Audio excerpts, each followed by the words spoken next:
really commented on it to not really take into account any of those demographic pieces. That's woke or whatever we're looking at here.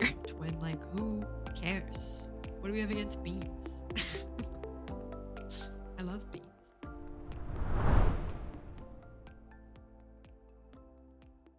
In the larger report, there is a table where they show the advisory committee's recommendations and which ones were accepted and rejected.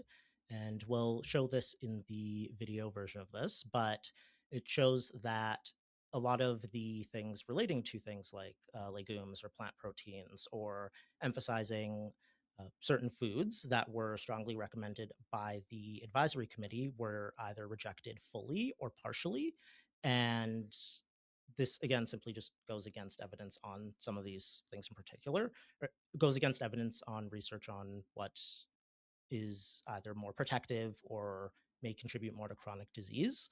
So that also is a question there. And we could go into some of those recommendations later on as well, Bram. Yeah, there was what, like 30 some recommendations provided by the advisory committee, which were rejected wholly, like not partially, wholly. Most of them, actually, if you look at the numbers, how many were here?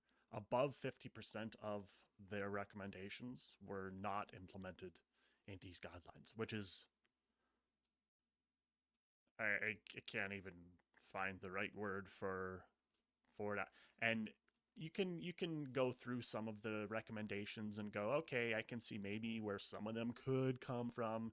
You can't implement every single recommendation, I would imagine. I have never been a part of creating guidelines, but like when you're rejecting massive components of recommendations, like the plant proteins is one example we've already talked about, without really a strong evidence base for such a rejection, it provides me with an idea that, okay, why would they do that?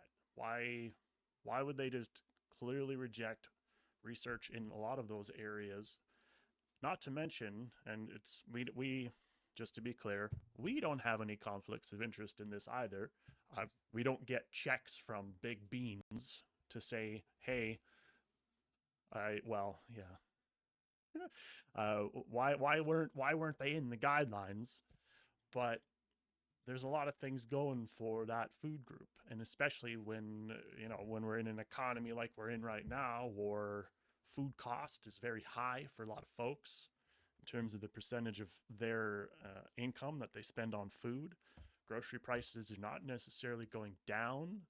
Why would we just shut out, or just push down a little bit a category of food that is very economical, which is really, really silly to me and kind of tone deaf. That's a really good point, Brandon. Yeah, the new food pyramid recommends almost doubling protein intake, and a lot of that's encouraged to come from animal sources. And I don't know if you've been to a grocery store lately, but animal proteins have like gone up significantly. And when you're telling people that they need to eat more protein, and that's gonna, have a large impact on their grocery bill, that's gonna make it harder for people to follow these guidelines. So, which kind of goes back to, I think it was Matthew you were saying earlier, just because these guidelines come out doesn't necessarily mean people are going to be following them, especially not overnight. Um, and they also don't recommend, like you said, plant-based sources. They're very economical. There's been some increases in pricing for plant-based sources, lentils, chickpeas, stuff like that, but still much more economical and cost-effective if you're looking to increase total protein intake over animal sources for sure. And it's not even a one or the other kind of thing. Just because you sometimes eat like soy or chickpeas or lentils doesn't mean you can't eat meat at all. One doesn't fully replace the other. You can have a mix, and that is shown to have health benefits. And if we look at some of the dietary guidelines from the advisory committee that were fully rejected, a lot of the repeated fully rejected ones have to do with plant proteins or things like that. It's just a weird pattern. And others on reducing the intake of red and processed meats are again fully rejected, which has strong evidence for not being great for our health. Other examples include things like low fat or non fat dairy for adults, which again, there's no scientific basis to be suggesting the opposite as they're doing right now. And again, this is from the advisory committee for this report, which in the past has been followed, and these things tend to match, but in this instance, they don't. So it's choosing to ignore research on that particular topic. Again, going with that kind of anti-establishment kind of thing where the researchers are telling you these things, but here's what you actually need to do. I can't imagine being people that have worked really hard putting together these recommendations, thinking that they were going to have a huge impact on the way that Americans eat and the environment in which they shop for and consume food, and then just to have most of them rejected. I can't imagine how disheartening that must feel to go, well, I guess you just don't care about the science behind all this. Cool. Awesome. Yeah, people that have dedicated like decades of their life to this stuff, it's not just like they yeah, like for us there is like long education there, but they went on to do further education, like get PhDs in something they're very passionate about, go on to try to influence government and public policy in that particular thing that they're passionate about, doing their job, and then it just potentially feels pointless at the end of the day with this report. Yeah, there's no nuance to these new guidelines. It's very like this is fact and this is what we're changing and this is what you should do unless you want to be part of all of the sick, awful people in America kind of thing, where in reality, science and evidence based is very nuanced. That's part of the difficulties, I think, with coming up with guidelines for the community. But that's where I think this, like, if we can provide any constructive criticism, like, kind of went wrong. Like, they are kind of tailoring these recommendations to a potentially very specific subset of people, and they kind of disregarded um yeah, how this can impact a wide range of people, like socioeconomic status. Maybe, yeah, we don't have the finances to go out and buy a true loaf of sourdough, whatever that means. Because yeah, those can be like quadruple the cost of just like a regular loaf at the grocery store. um so yeah, it just kind of ignores a lot of that information out there. And yeah, in that report too, Matthew, that you kind of like went over, like they deliberately, that's one of the, I think, recommendations that they dismissed, right? Is to kind of, or they commented on it to not really take into account any of those demographic pieces, because that's woke or whatever we're looking at here.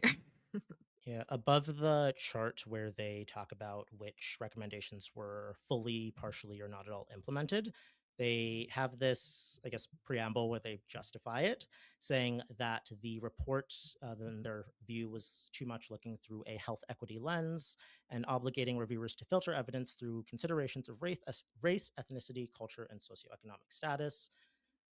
They also specifically mentioned the previous administration, which is a weird thing to do in a public health document. The Biden administration described health equity as the central lens for the DGAC's work, and talked about how much the term was used. So they are saying that they find that acknowledging those things strays away from unbiased scientific assessment, and that it should not inform public policy. When we're thinking about public policy that involves the public, we should consider who is in the public, and different countries, different regions have different populations.